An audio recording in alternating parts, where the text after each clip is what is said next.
sommes aujourd'hui à la rédaction d'Alliancy avec Jérôme Laredo. Jérôme est le cofondateur et Chief Revenue Officer de Deliverect. Deliverect, c'est une start-up belge qui vient de réaliser une levée de fonds de 65 millions de dollars. Au total, elle a levé plus de 90 millions de dollars. Elle est spécialisée depuis moins de 3 ans, elle est spécialisée dans la gestion de commandes en ligne pour la restauration. Alors, bonjour Jérôme. Bonjour Catherine. Que veut dire gestion de commandes en ligne dans la restauration? Merci beaucoup de votre invitation.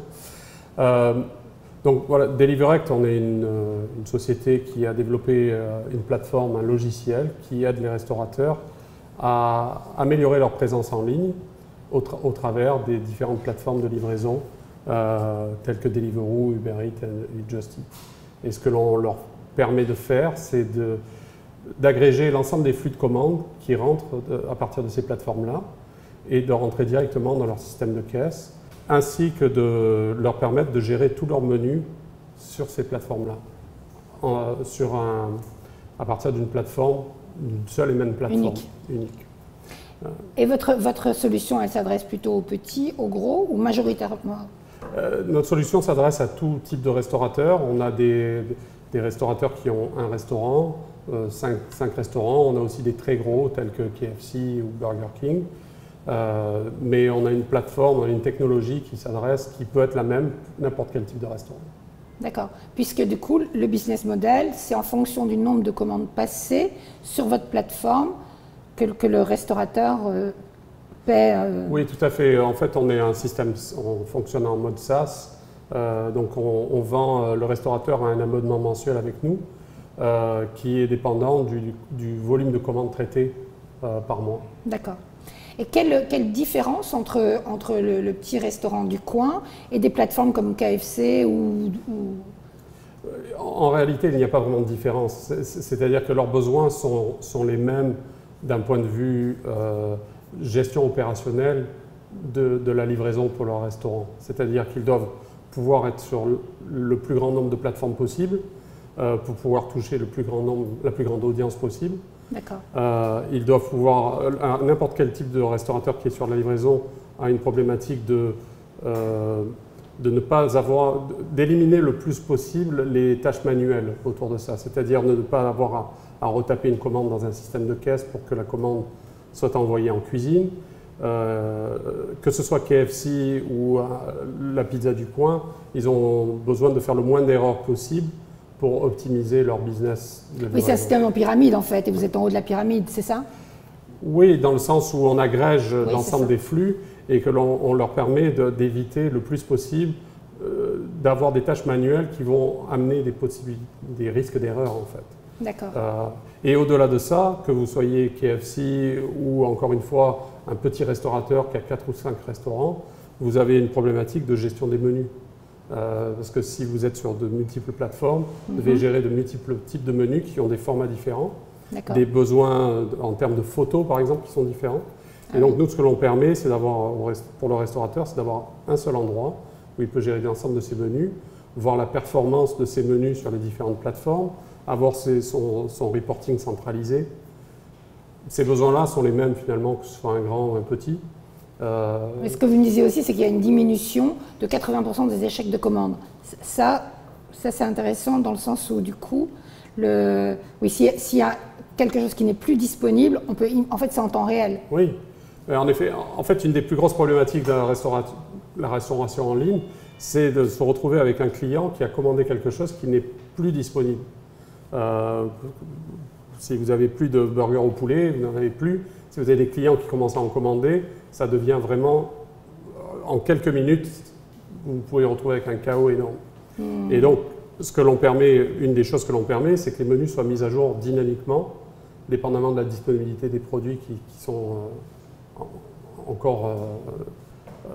qu'il est encore possible d'acheter. Bien sûr, bien sûr. Donc aujourd'hui, vous travaillez avec plus de 12 000 établissements dans le monde, hein, dont en France, en tout cas, on peut citer le Pain Quotidien, le groupe Big Mama, et évidemment un millier de petits clients, disons de petits restaurateurs, comment dire, éparpillés partout en France.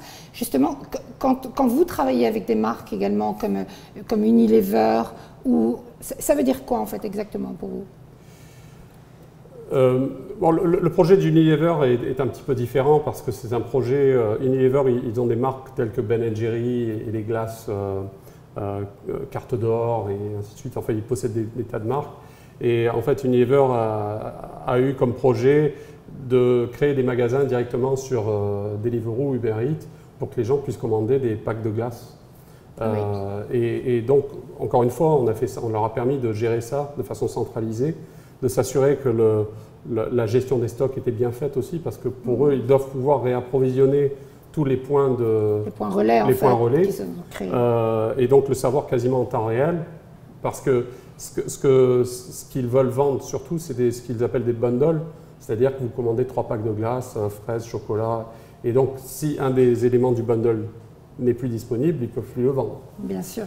Donc cette problématique de gestion-là, de la commande en ligne, et pour un très gros comme ça, était aussi importante pour pouvoir faire de la vente directement aux consommateurs. Parce qu'en fait, leur approche a été de dire, on a des marques qui sont connues de tout le monde, et on ne les touche pas directement. Et on veut pouvoir maintenant les toucher au travers des plateformes de livraison. Donc il y a une grosse tendance par rapport à ça en ce moment. Alors aujourd'hui, vous êtes 220 personnes chez Deliverect, vous êtes implanté dans une dizaine de pays. Vous souhaitez aujourd'hui vous développer encore plus. Comment vous allez gérer cette expansion? Oui, en fait, notre but, on vient de lever encore une grosse ronde de capital, et le but derrière tout ça, c'était notamment de se développer encore plus dans les pays où nous sommes déjà implantés. Donc la France, l'Espagne, donc ça veut dire plus de développement commercial, plus de développement au niveau des partenariats que l'on a localement. Et vous attaquez l'Allemagne et l'Australie en nouveaux pays, c'est ça? Exactement. Donc d'ici la fin de l'année, ouverture en Allemagne, ouverture en Australie. D'où la centaine de recrutements dont on parlait tout à l'heure, voilà, avec un quart à peu près de développeurs. Enfin, pour la partie développement technique. Exactement. Puisque on est aussi, et on continue et c'est vraiment une de nos ambitions, on est une société de produits, on est une société de technologie. D'accord. Voilà. Donc on ne veut pas être une marketplace, on est une société qui veut développer la meilleure technologie possible. Et vous travaillez en B2B. Exactement. D'accord. Pour aider les restaurants à se développer en ligne. C'est vraiment notre ambition. Et justement, est-ce que vous pensez qu'on est à un tournant aujourd'hui dans la crise, finalement, elle a apporté quoi? Est-ce qu'elle a accéléré ce mouvement que vous nous décrivez? Ou où en était finalement la restauration avant et aujourd'hui par rapport à sa digitalisation? Dans les dernières années, on a déjà commencé à voir un certain mouvement vers la digitalisation des restaurants, l'arrivée de nouveaux systèmes de caisse qui étaient beaucoup plus performants, beaucoup plus ouverts sur le monde aussi, pour pouvoir s'intégrer avec des systèmes de fidélisation, différents systèmes de paiement, et des systèmes de gestion de stock, et ainsi de suite. Mais en fait, ce que la crise récente vient de prouver, c'est que les restaurateurs et les groupes de restaurants qui avaient mis en place les bons fondamentaux, les bons socles techniques, ont pu se retourner et être beaucoup plus agiles pour faire de la livraison, du takeaway, du menu en ligne, du menu en ligne, gérer des nouveaux, de la marque virtuelle aussi à partir de leur restaurant. C'est important aussi. Donc la crise que l'on vient de passer a vraiment magnifié, on va dire, ou mis la loupe sur le besoin de créer ce socle technique pour rendre la restauration encore plus agile.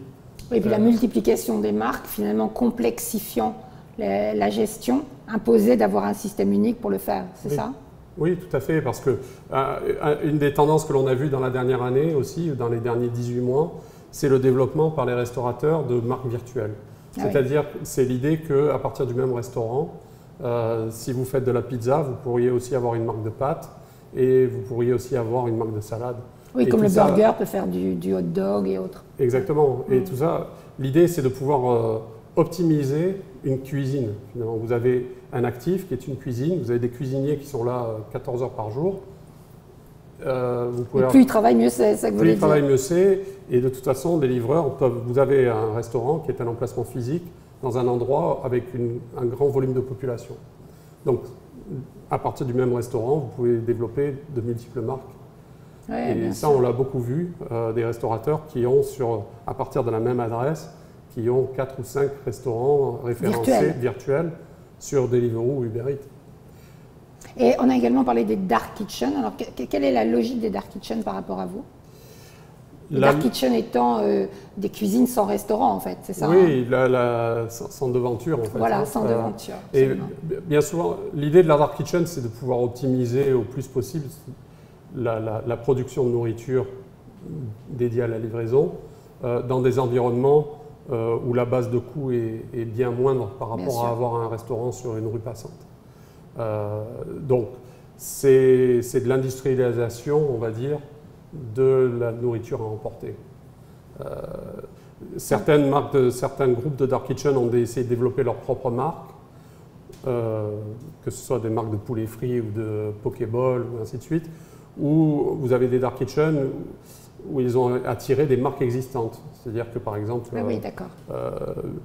Big Mama a des espaces dans des dark kitchen. KFC a des marques dans des espaces dans des dark kitchen.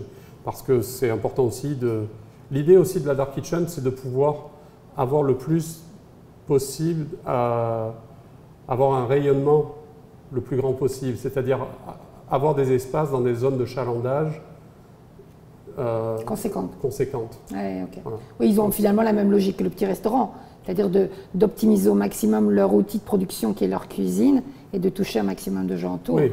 Et l'idée aussi, c'est que dans le monde de la livraison, enfin dans la livraison, si vous voulez faire la livraison en moins de 30 minutes, il faut être dans un rayon où il y a du monde. Où il y a du monde, mais aussi il faut être à 2-3 km des clients au maximum. Oui, bien sûr. Et donc, c'est à ça que les dark kitchens servent aussi, en fait.